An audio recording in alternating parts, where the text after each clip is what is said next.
Hello everyone, today I'm going to be role-playing as Caillou, and in today's episode I'm going to be crying to my mom until I die of my stage 4 cancer. And with that being said, let's get right into the video. Today we're actually going to be doing the start bench recommendations, of course. We're going to be doing the free agency recommendations as well at the ending of the video. And we'll kick things off with Pussy, but before we do, Karen's husband, you're the only person I don't really have any recommendations for. I think your lineup is about as solid as it can get for what you have. Um, but if you still want to watch, go for it. If not, I recommend skipping to the free agency part of the video if you're looking for something that's actually going to help you here. But we'll start things off with Pussy, though. My recommendation for this week will be to start Patrick Queen and bench Cole Holcomb. Now, the reason I'm saying this is, for starters, Patrick Queen has 31 total tackles on the season. He has 15 and 16, while Cole Holcomb only has, I believe he has 18 or 19, if I'm not mistaken, 18. There's a big difference in tackles, right? And that could be forgivable alone because Cole Holcomb is coming somewhat close to Queen on a week-to-week basis, right? But let's look at their snap counts. Patrick Queen, week 1, he played 100% of the snaps. Week 2, 98% of the snaps. Week 3, 100% again. So he's playing almost every single down out there for the Ravens. He's at least getting attempts to go and make these plays happen. Let's look at Cole Holcomb's snap counts. Week 1, only 78%.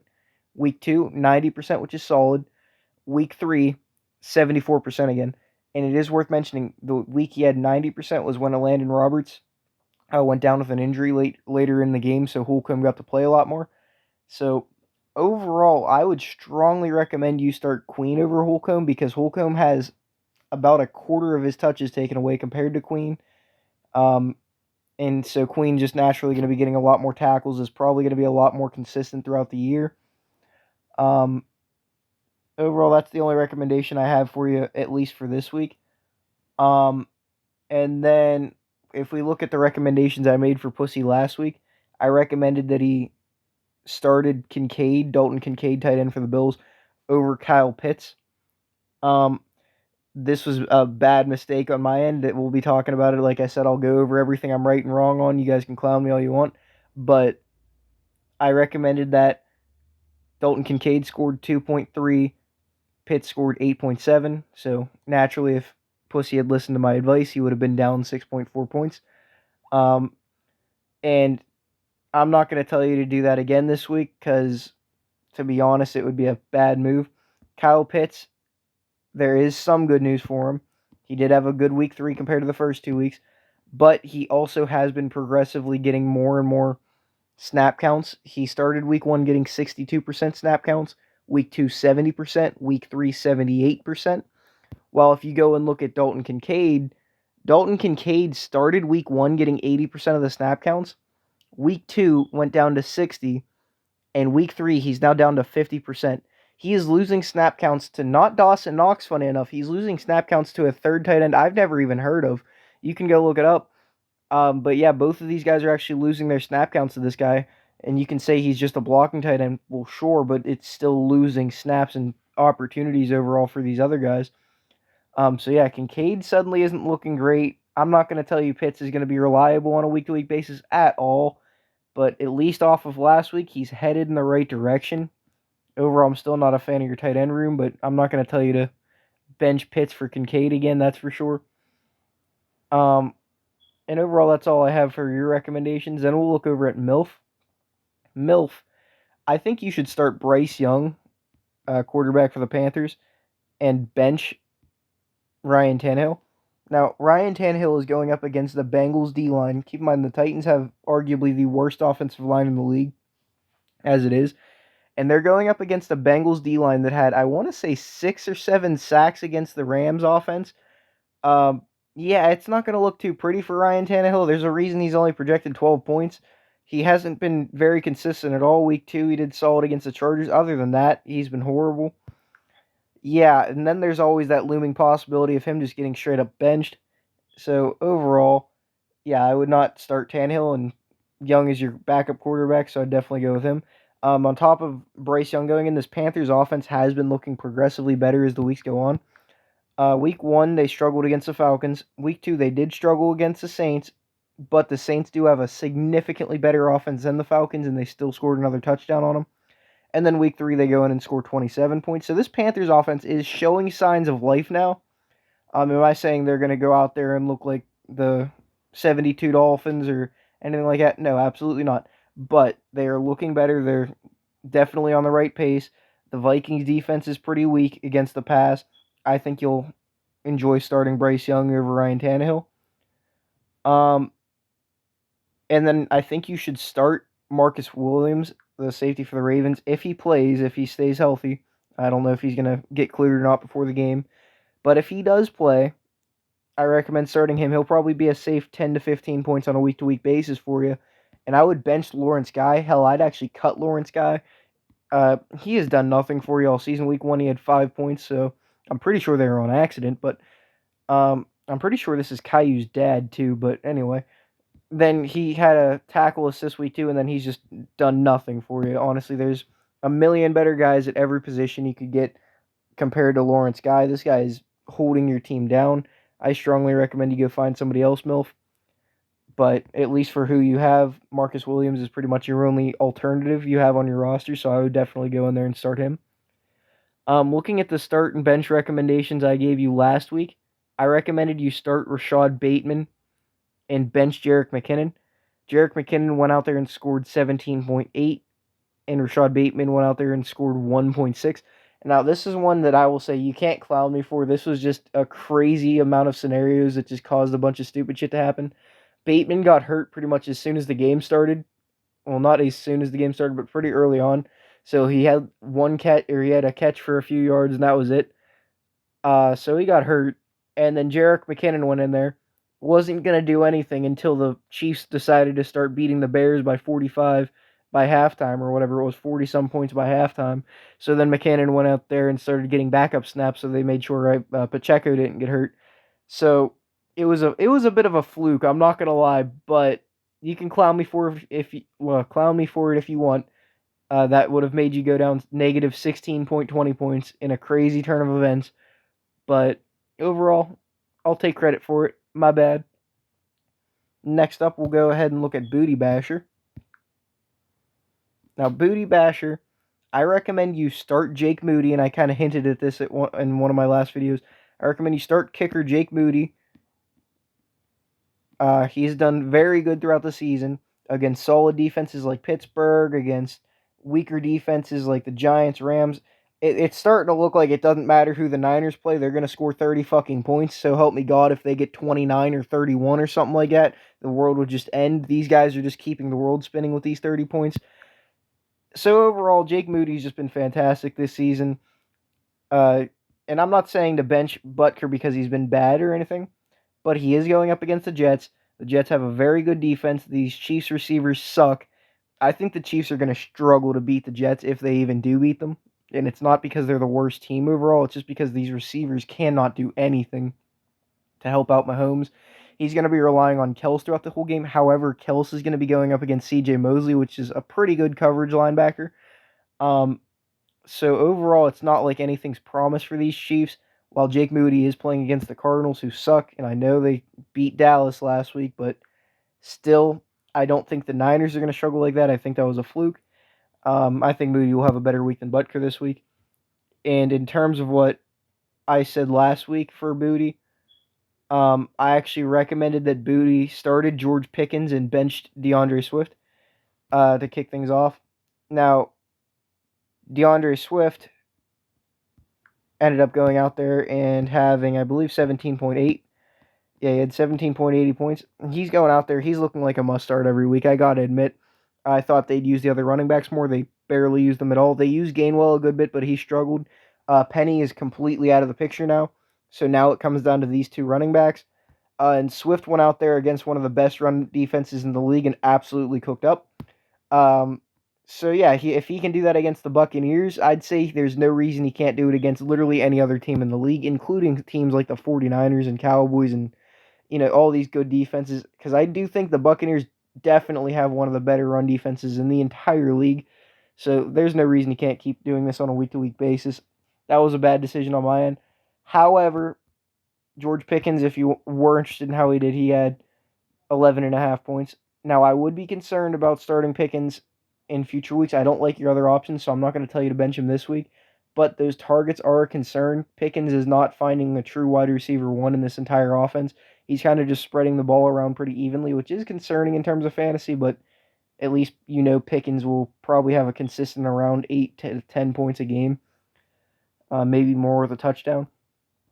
But overall, then I also recommended for the second week in a row, I recommended this, and for the second week in a row, I was wrong about this.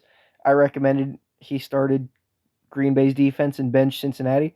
Cincinnati decided to go out there and just butt fuck Matthew Stafford. Um, that's the simplest way I can put it. That there's no other explanation for it. Allowing 16 points, having 6 sacks, 2 interceptions. Yeah, they just bullied him. It was not good. I feel bad for Stafford. I wish his family didn't have to watch that. That was gruesome. But yeah, overall the Bengals looked very good. I'm not going to tell you to bench them again because yeah, I got to admit their defense is looking pretty damn impressive. The Packers didn't necessarily do bad though.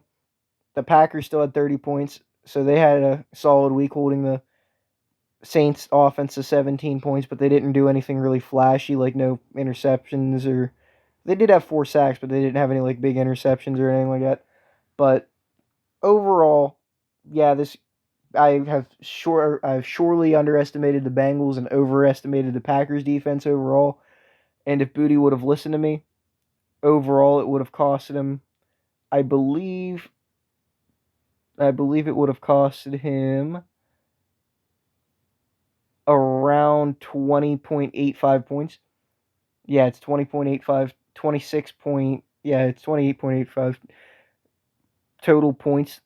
I know I'm actually looking at the wrong thing. I'm retarded. I'm sorry, guys. But overall, I will not make that mistake again. My bad. I've been kind of selling Booty on these recommendation videos. And then we'll look at big yawners next. Big yawners for this week. I actually recommend that you bench Harrison Phillips and start Danico Autry. Now, starting two defensive linemen uh, starting two defensive linemen on the same team in fantasy is not a good idea usually. But you're a Bengals fan, and we were talking about this earlier. Me and you both watched what happened to that interior line on the Bengals last week, and these are two very good stud defensive tackles that have been doing pretty good this season. Jeff Simmons stepped a bit off last week. We both know they're going to shred this offensive line. They're both probably going to have a pretty damn good game.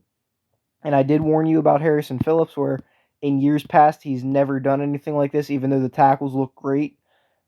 He never really did anything like this in the past, which was very concerning. And yeah, this is kind of the type of game he usually would put up, where he only gets 2 tackles solo, sometimes nothing. So yeah, that's why I would say bench him. I would not trust him unless he's like doing the week 1 and 2 performances on a much more consistent basis. But overall, yeah, I definitely think I'd go with Autry and Simmons. I think they're gonna each have at least. I think they'll at least combine for 2 sacks as we'll go on through the game, but only time can tell because that Bengals offensive line is horrible in the middle. Um, and then last week I recommended you start Amari Cooper and Joe Burrow, and you bench Gus Edwards and Jimmy Garoppolo, which comes out to a total of plus 10 points. So I actually helped out Big Yawners if you actually listened to the video. I do think he started Garoppolo just because Burrow was hurt until the last minute. Now Burrow didn't do good in terms of fantasy last week. He did good in terms of not good in real life, but he's done a lot better. He did a lot better in real life compared to how it's saying he did in fantasy.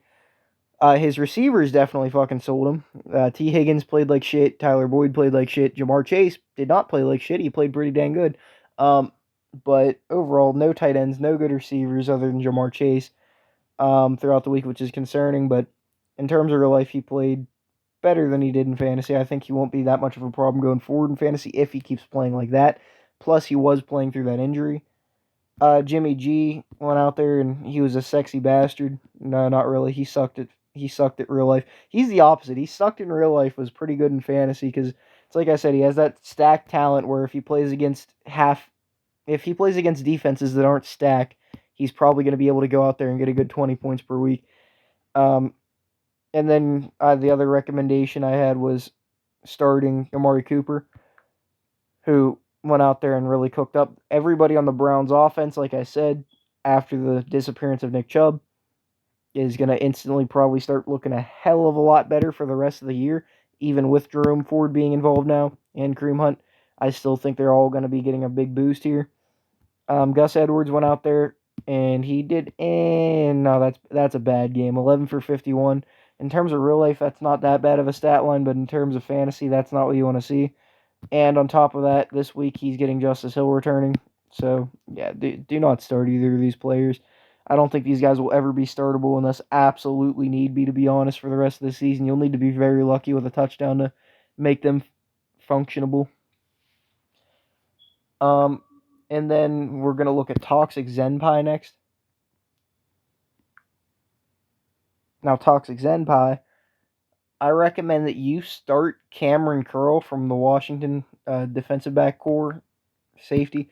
All season, he's been consistent 20, 13, 13. He's getting at least 6 tackles a game. That's what you want to see. He's doing pretty consistent. He's doing other stats like tackle for losses. He's getting past the flex. He always has the interception upside, although he doesn't get them that often. I would not trust Donovan Wilson, though. I would bench Donovan Wilson. He only had 10 points week 3, which isn't bad, but he is going to be sharing snaps with not one but 2 other safeties. He might be getting the most snaps out of the 3. However, from a fantasy point of view, that's not really what you want to see.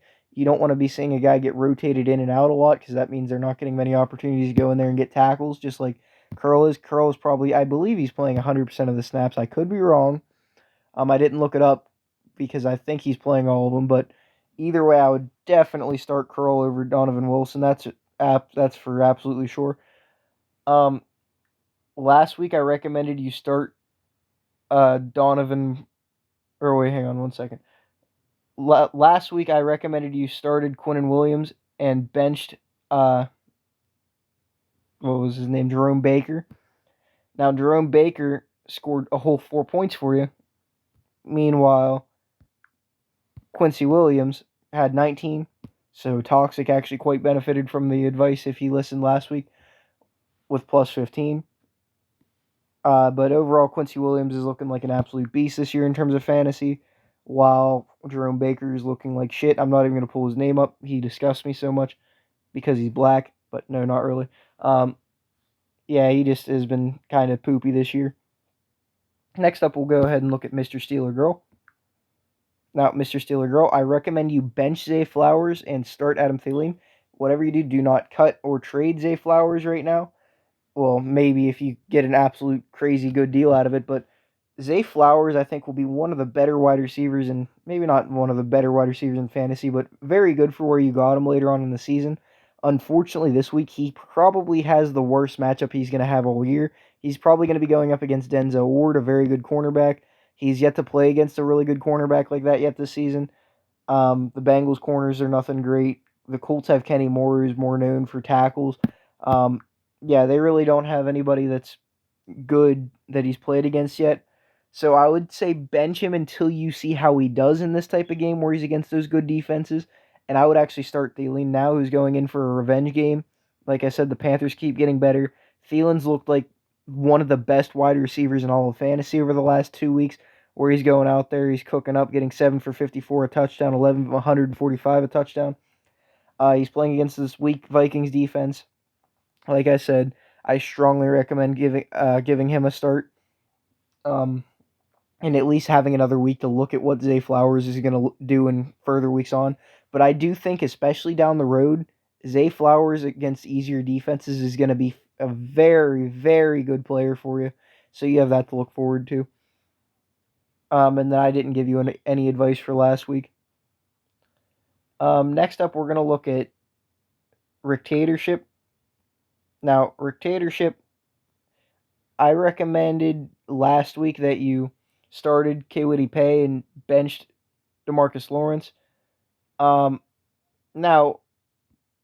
DeMarcus Lawrence went out there and did phenomenal. He did really good. So did Kwity Paye. Kwity Paye had 16.17. DeMarcus Lawrence had 19.50. So overall, I'm in the red a little bit. You went down a few points because of that recommendation. I still do not believe Lawrence is going to be able to keep this up on a week-to-week basis. I think this is a fluke even now. But you can keep trusting him if you want. This week, I'm actually going to recommend you start Quinnen Williams over him. Even though Quinnen Williams had a bad week last week, he's still one of the best defensive linemen in all of fantasy. They're both going up against tough offensive lines, but I'd still much rather have Quinnen Williams here. Just because of how good he's done in years past and how consistent he's looked.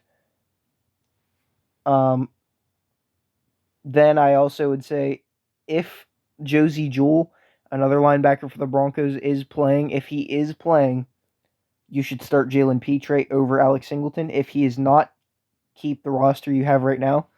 Because Alex Singleton, whenever Josie Jewell was healthy, he was on a downwards trend of losing more and more snaps each week.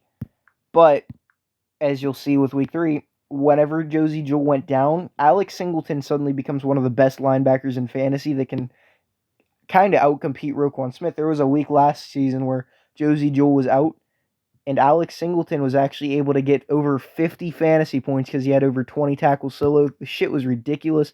I believe Evan, aka Scrambled and Wiggle Waggled, had him at that time in a different league. It was insane. Then that's about it for the recommendations I have for you this week. We'll look at Scrambled and Wiggle Waggled, speaking of him, next. Now, with Evan, I recommend you start Josh Downs for the Colts and bench Rasheem Shaheed, the terrorist himself. Now, he's been putting up good points. I'm not going to deny that in the slightest, right? Now, I didn't like him from the start of the season, though. But the huge difference between his points this week and the points in the first few weeks, he was out there getting catches and getting yards and getting a touchdown in the first week. Week 3, he doesn't get a singular fucking target. He gets one rush attempt for nothing. All of his points came from one play where he had a kick return for a touchdown and then a few extra yards here and there from other kick returns. Yeah, you can never start a kick returner to be a reliable starter. That is never going to work out for you. Now Josh Downs isn't necessarily looking like the best fantasy option of all time. He is progressively getting more and more included. He's getting more and more included on this offense. He had 3 catches for 30 yards week 1, 4 for 37 week 2, 8 for 57 week 3. He's getting better as the weeks go on. Maybe that trend can continue. That's kind of what I'm hoping for here. That's kind of what I'm expecting. His only issue is that he's very small, but other than that, he's a very good player. He was a rookie taken out of the draft. If you did not know that. And then next up, after Evan, well, actually, before we do that, last week I actually recommended he started Warner and benched Owusu-Koramoah. Now, Warner had 18 points, Owusu-Koramoah had 15. So overall, it would have been an improvement of 3. Owusu-Koramoah is always going to be hard to trust in fantasy. He's boom or bust, and it depends on the week. He just randomly decides to do okay or do bad. Werner's usually more consistent, but this year he's kind of been off. But at least he had 11 total. I've been saying for a while now that his assists have been fucking him up, where he's getting so many assists and it's just not counting his tackle solo, so his points are kind of getting deflated from it. But this week he went out there, did really good again. And it's the same thing. I would recommend you start Pete Werner and bench Owusu-Koramoah yet again. But other than that, I think that's about it for Scrambled and Wiggle Waggle's team. Next up is PMC Wagner. Now, out of the roster you have started right now, the differences I would make is I would bench Joe Mixon I would start Joe Mixon and bench Devon Achane. I know Devon Achane went out there and had 62.30 fantasy points. He had 2 rushing touchdowns, 2 receiving touchdowns, 4 catches for 30 yards. That is not going to happen every week. I swear to God, that will never happen. Now, you can choose to either bench him or Mostert. I think for now I would keep Mostert in because he's probably going to keep the majority of the snaps. Because keep in mind, after the Broncos were already down by like 30 points, that's when Miami started using Achane a lot more. So there's no promise that Achane even gets nearly as many snaps to begin with as he did last week. I think he'll definitely take a good cut out of Mostert's snaps, but I do think Mostert will still get the majority to kick things off at least. And this is against the Bills defense that is going to be or the Bills, the whole Bills in general are going to be keeping this a high scoring game. I think it's going to be a shootout game between Josh Allen and these Bills and Tua, Tyreek, and everybody in the Dolphins. So overall, I don't think there's going to be as much room for the running game here. I think this is going to be a huge passing week. Say Tyreek Hill, say Stephon Diggs, Gabe Davis. I think this is going to be a huge shootout game. But I'm just not a fan of a Kane. I'd say it's a coin flip between him and Mostert, but I think Mostert has a better chance of getting more attempts here. But I would still start Mixon overall, just because he's at least shown to be consistent. He has the upside, even though he hasn't had it yet. He had 14 points week 3, 13.5 week 2, 10.3 week 1. His issue has been he hasn't been getting very consistent receiving. With his receiving, you'd hope he gets more catches. If he starts doing that again like he has in years past, he can start looking a lot better. But a lot of it comes down to if this Bengals offense can start moving the ball. If they can, that's great. And then Mixon can probably start getting touchdowns again, which will start making him look like a good running back in terms of fantasy again. Last week I recommended that you.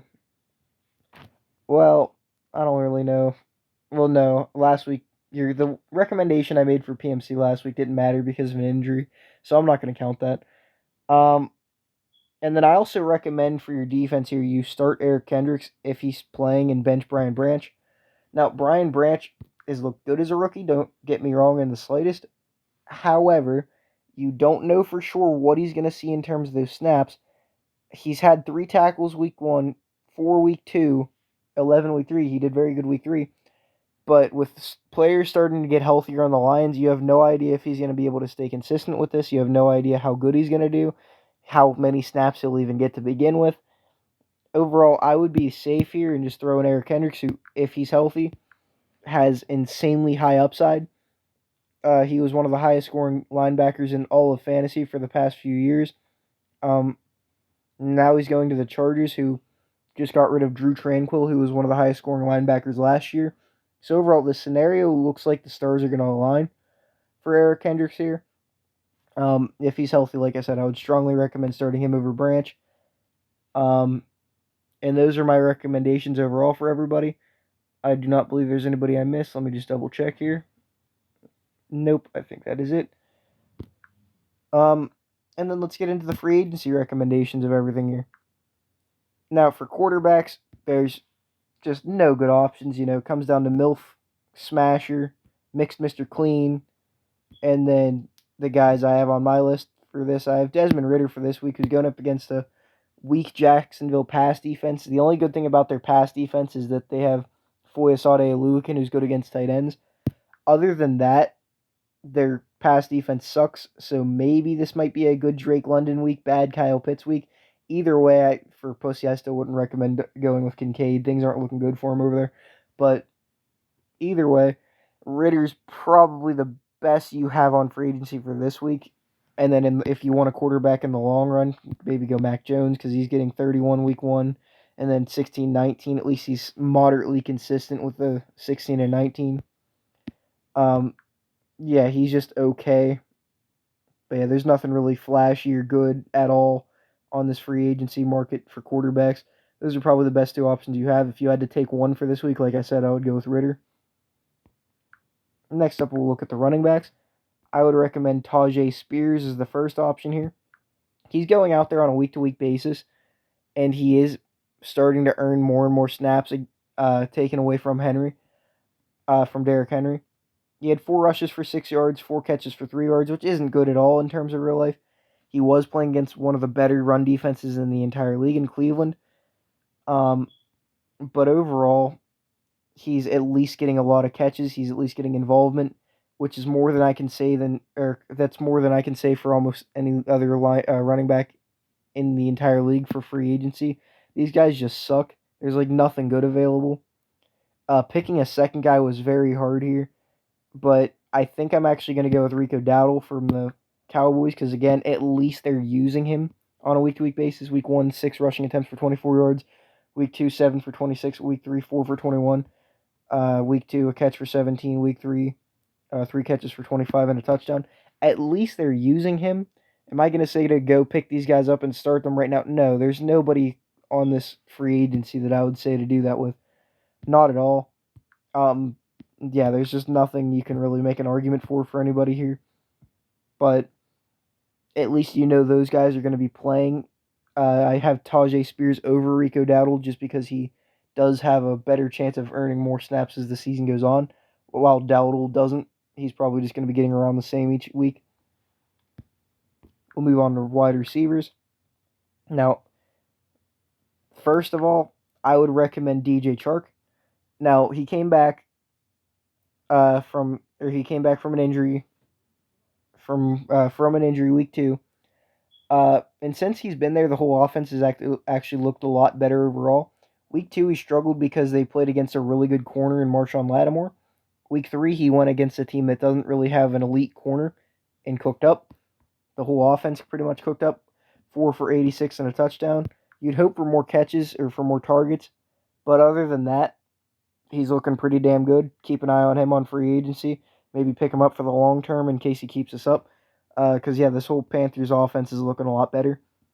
And then if you want a level of consistency, I recommend Robert Woods, who week 3 had a stinker week, but week 1 and 2, he had 12, 13 points.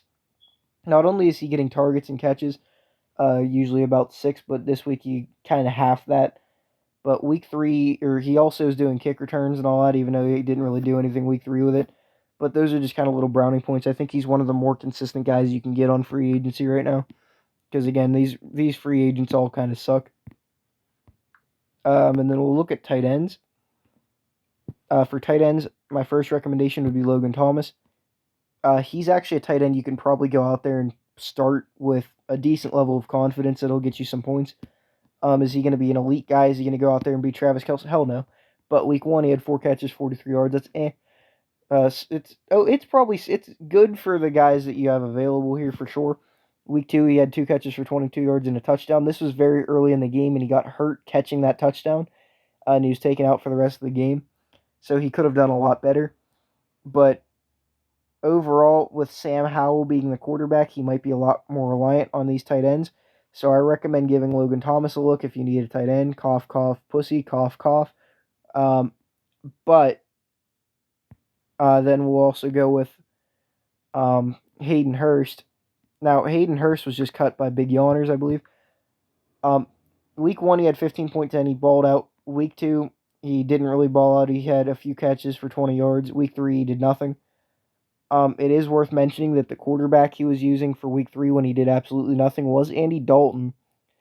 So, week 3, he was going up with Andy Dalton, who you can ask Big Yawners.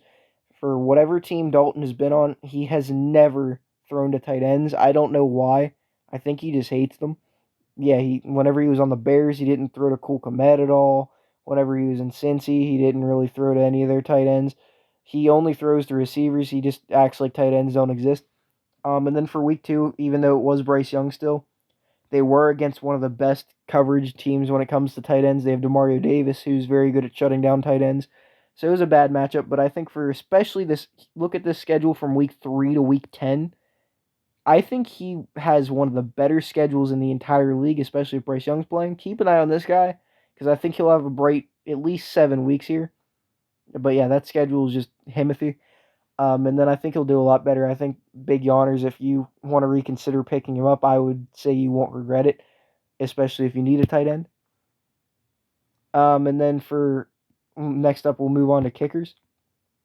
Now, kickers, we'll kick things off with Jake Elliott from the Eagles, who is yet to have a bad week.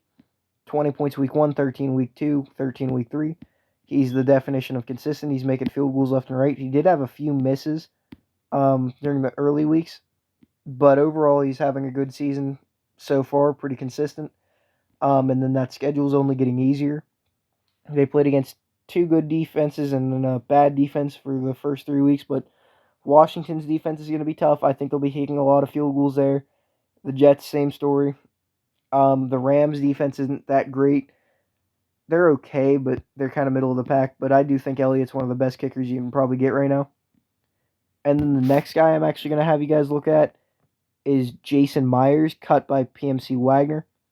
Jason Myers was one of the best kickers in the league last season. This season, he has 10 points, 7 points, 23. Now, it's worth mentioning, and you can ask PMC, he could have so many more points if he didn't miss 3 field goals in the first 2 weeks. If he can get that shit sorted out, he can actually be a lot more consistent and a lot better of a kicker overall. I don't know exactly how many points he would have had if he made those kicks, but I don't think that missed kick trend is going to be an issue. But overall, he's definitely one of the better options you can get for kickers. I think there's quite a few people that would actually get an upgrade out of picking one of these two up. The kicker market is pretty good out there. And then we'll look at team defenses. For these defenses, I'm mostly just looking at them for this week. I'm not really looking at them in the long term, at least when I'm doing these videos, because pretty much everybody has good defenses in the league. I will say that everybody probably has close to the best options. But for this week, we'll look at Denver. Now, I know, they just allowed 70 points and got bent. I know. But it is the Dolphins, very good team. But it doesn't matter how bad they just got beat up because look who they're playing. It's the Bears. The Bears will find a way to not. Well, they won't find a way. They'll not be able to find a way to score a single point against the team that just allowed 70 points. Either way, the Bears O-line is horrible. The receivers are okay, but the quarterback can't seem to find them. The running game is non-existent. The tight end game is non-existent. The Bears offense is horrible right now. I strongly recommend you go in there and give Denver another chance if you are looking for a matchup for the week for your team defense. And I also recommend the Chargers. Same story. The Raiders' offense is looking horrible outside of Davante Adams. Even Josh Jacobs has been struggling hard this season. Davante Adams and actually Jacoby Myers, I'll give him some credit too. Plus he has him. He's been looking really good. Both of those players, the receiving core out of those two has been looking very good. Other than that, the tight end is non-existent. The offensive line is horrible. Jacobs has been getting stuffed left and right. But overall, I think the Chargers have one of the better matchups out of any other free agent team other than the Broncos. So I think they'll go out there and have a good, solid, say, 20, 40-point week, maybe a bit better. Next up, we'll go ahead and look at the defensive backs. Kicking things off, we got Jesse Bates we'll take a look at. He's currently a Falcon. He used to be a Bengal.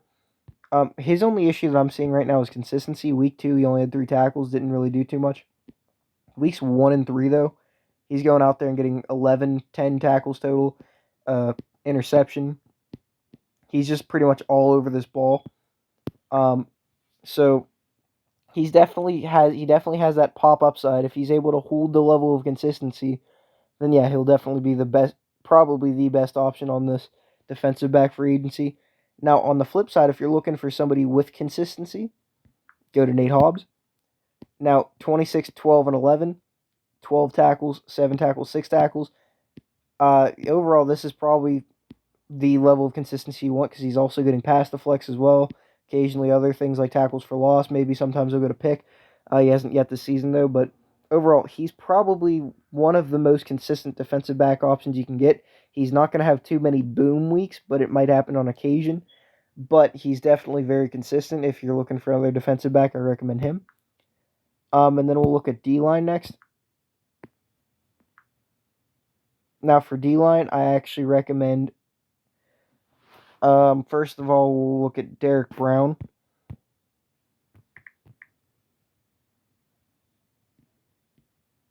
For the Panthers, he's a defensive tackle. Week 1, he's had 8 tackles solo. Week 2, he had 7 total tackles. Week 3, he had 5. For a defensive tackle, you like seeing a lot of those tackles that he's getting. Tackles are pretty much the measure of consistency, like I always say. And then if he ever starts getting more sacks, like he usually does, then yeah, he'll definitely be a pretty good fantasy option. He's pretty good for the defensive line here, especially on free agency. And then there's also Jaron Reed for the Seahawks. Now, he hasn't really been getting any sacks, at least not that I know of. I believe he's mostly been... Oh, he did get a sack, I'm sorry. He got a sack and a half last week, but overall, he's looked pretty dang good throughout the first few weeks. 2 tackle solo, tackle assist. I thought he did better on that first week, I'll be honest. Okay, he had a blocked kick. That's actually a little concerning for the first week, but he has gotten better. since then. He had 6 points week 2, which I'm not gonna lie, I actually think this is a bad choice. I think I was just looking at his points. Scratch that. I'll find another guy. I'll let you guys know in the chat. That was actually a shitty decision. Um, but I genuinely thought he was doing better. I think they might have called back a play or something like that because I remembered him having a few other bigger plays and more tackles from watching the Seahawks game. He did very good on week 3 though. And then we'll look at linebackers. For linebackers, I recommend Kamu Grugier-Hill.